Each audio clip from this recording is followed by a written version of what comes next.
সাবেক আইনমন্ত্রী আনিসুল হককে 3 মামলায়, সাবেক প্রধানমন্ত্রী বেসরকারি শিল্প ও বিনিয়োগ উপদেষ্টা সালমান এফ রহমানকে 3 মামলায়, সাবেক আইজিপি চৌধুরী আব্দুল্লাহ আল মামুনকে 2 মামলায়, সাবেক ডাক টেলিযোগাযোগ ও তথ্য প্রযুক্তি প্রতিমন্ত্রী জুনায়দ আহমেদ পলককে 3 মামলায়, সাবেক বিচারপতি এইচ.এম শামসুদ্দিন চৌধুরী মানিককে 6 মামলায় নতুন করে গ্রেফতার দেখানো হয়েছে। সকালে তাদের আদালতে আনা হয়। এরপর রাজধানীর বিভিন্ন থানার মামলায় তাদের গ্রেফতার দেখানোর আবেদন করে পুলিশ। শুনানি শেষে ঢাকার মেট্রোপলিটন ম্যাজিস্ট্রেট মোহাম্মদ জাকি আল ফারাবির আদালত এসব মামলায় গ্রেফতার দেখানোর আবেদন মঞ্জুর করেন।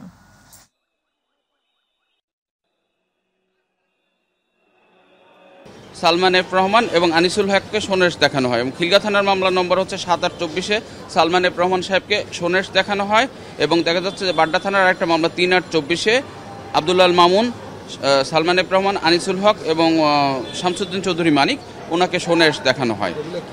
এগুলো সবই 302-34-এর মামলা এবং লালবাগ থানার মামলা নম্বর 7-8-24-এ 19 নম্বর আসামি শামসুদ্দিন চৌধুরী মানিক। এছাড়া আরও রয়েছেন আপনার যেরকম বাড্ডা থানার মামলা নম্বর হচ্ছে 47-7-24-এ সালমান এফ রহমান সাহেব, তারপরে পলক, আনিসুল হক এবং দেখা যাচ্ছে যে সালমান এফ রহমান সাহেব ওনাদেরকে সোনেশ দেখানো হয়। আজকে আদালতে সালমান এফ রহমান, অ্যাডভোকেট আনিসুল হক, সাবেক মন্ত্রী জুনায়দ আহমেদ পলক, সাবেক আইজিপি চৌধুরী আব্দুল্লাহ মামুন এবং সাবেক বিচারপতি শামসুদ্দিন চৌধুরী মানিককে বিজ্ঞ আদালতে প্রেরণ করা হয়েছিল।